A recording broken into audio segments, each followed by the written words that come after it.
नमस्कार मित्रांनो, आपलं पुन्हा एकदा स्वागत आहे टार्गेट देम या यूट्यूब चॅनलवर. तर आज इथं आपण महाट्रान्सको चे जागा तेच असिस्टंट इंजिनियर सिव्हिलसाठी जी 11 पोस्ट होते त्यासाठी फॉर्म कसं भरायचं हे बघणार आहे.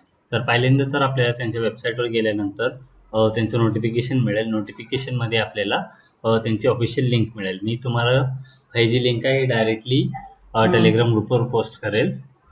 अ, ह्या वेबसाईटवर आल्यानंतर इथं क्लिक हिअर फॉर न्यू रजिस्ट्रेशनवर क्लिक करायचं आहे.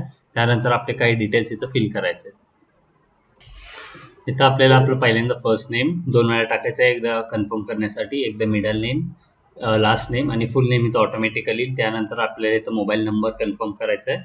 त्यानंतर ईमेल आय डी, त्यानंतर इथलं सिक्युरिटी कोड टाकून सेव्ह आणि नेक्स्टवर क्लिक करायचं आहे. त्यानंतर इथं आपल्याला एक फोटोग्राफ सिग्नेचर अपलोड करून आपल्याला इथं आय कन्फर्मवर क्लिक करायचं आहे. फोटो आणि साईन अपलोड केल्यानंतर दोन्हीकडे आय कन्फर्मवर क्लिक करून नेक्स्टवर क्लिक करायचं. नेक्स्टवर क्लिक केल्यानंतर अजून काही इन्फॉर्मेशन्स आहेत. तर चला बरोबर domicile of Maharashtra state S किंवा नो. Advertisement applied for. तर आपल्याला ॲडव्हर्टाइजमेंट कशासाठी अप्लाय करायचं, सध्या तर एकच चालू आहे, ॲडव्हर्टाइजमेंट नंबर 4 2022साठी. पोस्ट अप्लाइड फॉर, तर कुठल्या पोस्टसाठी अप्लाय करायचं, ॲसिस्टंट इंजिनियर सिव्हिल. जर ट्रान्समिशनसाठी असलं तर ट्रान्समिशन, टेलिकम्युनिकेशनसाठी असलं तर टेलिकम्युनिकेशन. त्यानंतर कॅटेगरी ऑफ कॅन्डिडेट, तर आपण कुठल्या कॅटेगरीमध्ये आहे. त्यानंतर post applied under which category, कुठल्या कॅटेगरीच्या अंडर आपल्याला कुठल्या कॅटेगरीच्या पोस्टला आपल्याला अप्लाय करायचं आहे. त्यानंतर सबकास्ट काय आहे ते आपल्या इथं टाकायचं आहे. पर्सन विथ डिसेबिलिटी,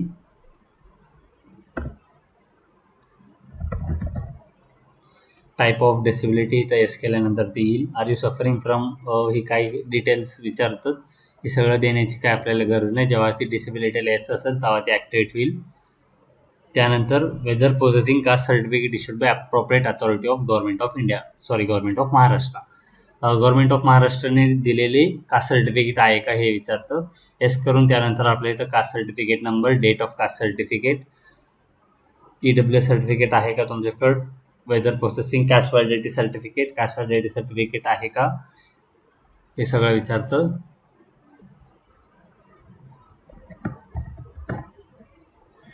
तर मी डेमोसाठी फॉर्म भरत आहे. सो कास्ट सर्टिफिकेट नंबर तुम्ही तुमच्या सर्टिफिकेटवर जी काय असेल ते टाकायचं आहे. त्यानंतर डेटसुद्धा तुम्ही ज्या दिवशी इश्यू झालेलं आहे त्या दिवशी ते तुम्हाला टाकायचं आहे. कास्ट व्हॅलिडिटी सर्टिफिकेट आहे का तुमच्याकडे, असलं तर येस, नसलं तर नो.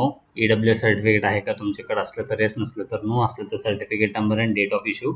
वुमेन कॅटेगरीमध्ये आहे का तुम्ही, मेल असलं तर ते तुम्हाला ऑप्शन अवेलेबल नसणार आहे. स्पोर्ट्स पर्सन आहात का तुम्ही,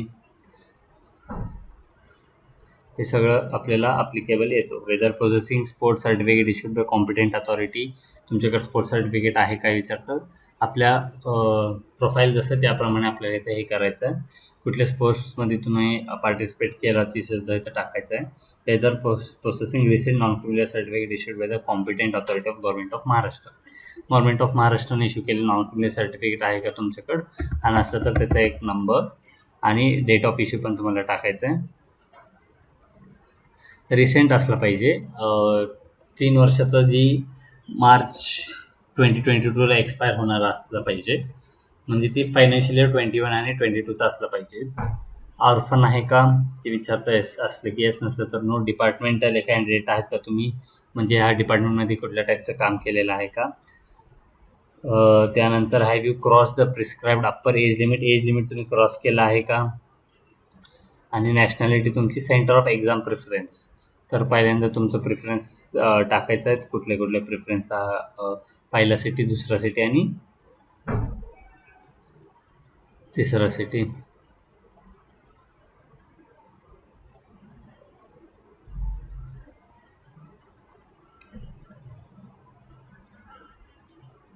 त्यानंतर डेट ऑफ बर्थ जसं SSC सर्टिफिकेटवर आहे तसा.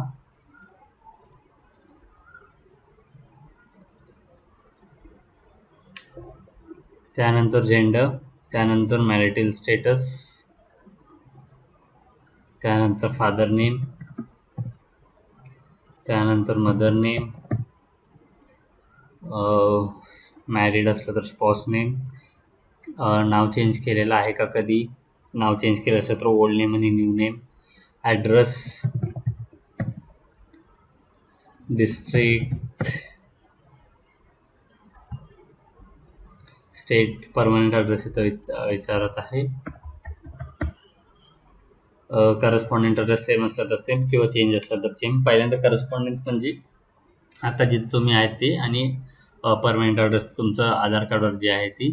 Choose the address for G S T invoice. G S T इनवॉइसिंगसाठी कुठला ॲड्रेस करायचा आहे. आणि अमाऊंट जी आहे ₹350 फॉर्म फिलिंग फी आहे.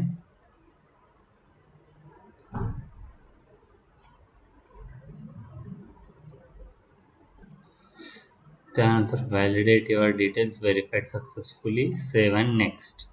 सेव्ह अँड नेक्स्ट केल्यानंतर इथं आपलं एज्युकेशन क्वालिफिकेशन विचारतं. तर SSC तुम्ही कुठून पास झालेला आहे. बोर्डचं नाव टाकायचं पूर्ण. State board.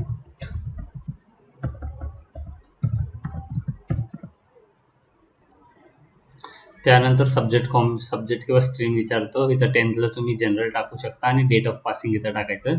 त्यानंतर ग्रॅज्युएटमध्ये SPPU आणि सिव्हिल इंजिनिअरिंग आपल्याला ऑप्शन देतं जर आपण सिव्हिल इंजिनिअरचं पोस्ट दिलं असेल. आणि डेट ऑफ पासिंगसुद्धा इथं आपल्याला टाकायचं आहे.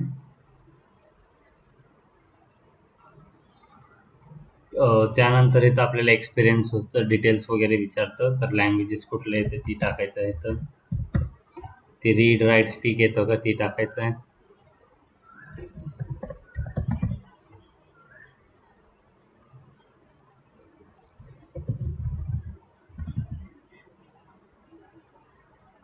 त्यानंतर validate your details, one or more error finds. तर इथं आपल्याला एरर, ओके, इथं काही डिटेल्स मिस केलेलं आहे. खाली जाऊन इथं स्क्रोल केल्यानंतर ह्या साईडला अजून डिटेल्स आहेत. तर इथं आपल्याला ड्युरेशन, मोड ऑफ एज्युकेशन टाकायचं फुल टाईम. आणि मार्क जे आहे ते आपल्याला इथं टाकायचं आहे. आणि क्लास टाकायचं आहे. तसंच डिग्रीसाठी सुद्धा इथं आपल्याला टाकायचं आहे ड्युरेशन इन इयर्स. तर किती वर्ष तुम्ही डिग्री केली, फुल टाईम का पार्ट टाईम, आणि मार्क आपले टाकायचे आहेत.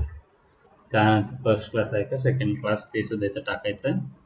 Validate your details verified successfully. मग सेव्ह आणि नेक्स्ट. सेव्ह आणि नेक्स्ट केल्यानंतर आपलं फॉर्म जे आहे तिथं आपल्याला दिसतो पूर्ण. आणि इथं I agree, complete registration. On completion of registration, no changes of data already entered will be permitted. After completion of registration, proceed for document upload and payment process. हे प्रोसेस झाल्यानंतर आपल्याला कुठलाही डाटा चेंज करता येणार नाही. So आपण ह्या process स्टेजमध्येच आपल्याला चेक करून घ्यायचं आहे. सो ह्या स्टेजमध्येच आपल्याला सगळे डिटेल्स व्हेरीफाय करून घ्यायचं आहे. इथं क्लिक करायचं. तर are you sure to continue, okay. ही फाईल झाल्यानंतर आपल्याला आपलं पहिलं स्टेज झाले आपल्यालाच आपलं पासवर्ड आणि युजर ID, रजिस्ट्रेशन नंबर आपल्याला मेसेज येतो. त्यानंतर आपल्याला left thumb impression, hand return declaration वगैरे इथं सगळं टाकायचं आहे. List of document, this is for information only. Document if call for document verification, candidate should necessary bring the following document at the time of document verification. हे फक्त इन्फॉर्मेशनसाठी, हे सगळं upload करायची गरज नाही. जर तुम्हाला डॉक्युमेंट व्हेरिफिकेशनला बोलवलं तरच तुम्हाला हे सगळे डॉक्युमेंट्स लागतील. तर पहिल्यांदा SSCचं मार्कशीट, नेम चेंज सर्टिफिकेट जर असलं तर, degree certificate, experience certificate, EWS certificate, non criminal certificate, medical certificate, sports certificate, caste validity certificate, domicile certificate, Marathi knowledge certificate आणि ऑर्फन सर्टिफिकेट. हे सगळे सर्टिफिकेट जर तुम्ही सिलेक्ट झाल्यावर तुम्हाला लागतील. तर इथे तुम्हाला लेफ्ट थंब इम्प्रेशन म्हणजे तुमचं लेफ्ट थंबचं व्हाईट पेजवर हे करायचं आहे. आणि त्याचं इम्प्रेशनचं हे करायचं. हँड रिटन डिक्लेरेशन, महाट्रान्सकोचं हँड रिटन डिक्लेरेशन तुम्ही गुगलवर टाकल्यावर तुम्हाला भेटून जाईल. आपल्याला हँड रिटन डिक्लेरेशनसाठी त्यांनी नोटिफिकेशनमध्ये काही इन्स्ट्रक्शन्स दिलेले आहेत की कशानं लिहायचं आहे, कशानं लिहायचं नाही. तर कॅपिटल लेटर्समध्ये आपल्याला लिहायचं नाही. काय लिहायचं आहे म्हणजे आपलं जे काही इन्फॉर्मेशन फर्निश केलेलं आहे हे बरोबर आहे, आणि काय चुकीचं भरलेलं असलं तर ती माझी स्वतःची रेस्पॉन्सिबिलिटी आहे असं आपल्याला आपल्या हँडरायटिंगमध्ये लिहून ते अपलोड करायचं आहे. सेल्फ डिक्लेरेशन फॉर्ममध्ये एवढं आपल्याला लिहायचं आहे. ते दोन्ही इथं अपलोड केल्यानंतर आपल्याला इथं सेव्ह अँड नेक्स्ट आणि फी पेमेंट केल्यानंतर आपली जी प्रोसेस आहे ही कंप्लीट होईल. तर हे होतं कंप्लीट महाट्रान्सकोचं फॉर्म फिलिंग व्हिडिओ. तर तुम्हाला काही अडचण आहे तर तुम्ही ह्या व्हिडिओच्या ह्याच्यामध्ये कमेंट करा. आणि असंच फॉर्म फिलिंग व्हिडिओज आणि जॉब अपडेटसाठी तुम्ही चॅनलला शेअर करा, सबस्क्राईब करा आणि व्हिडिओ आवडला असेल तर लाईक करा. थँक्यू.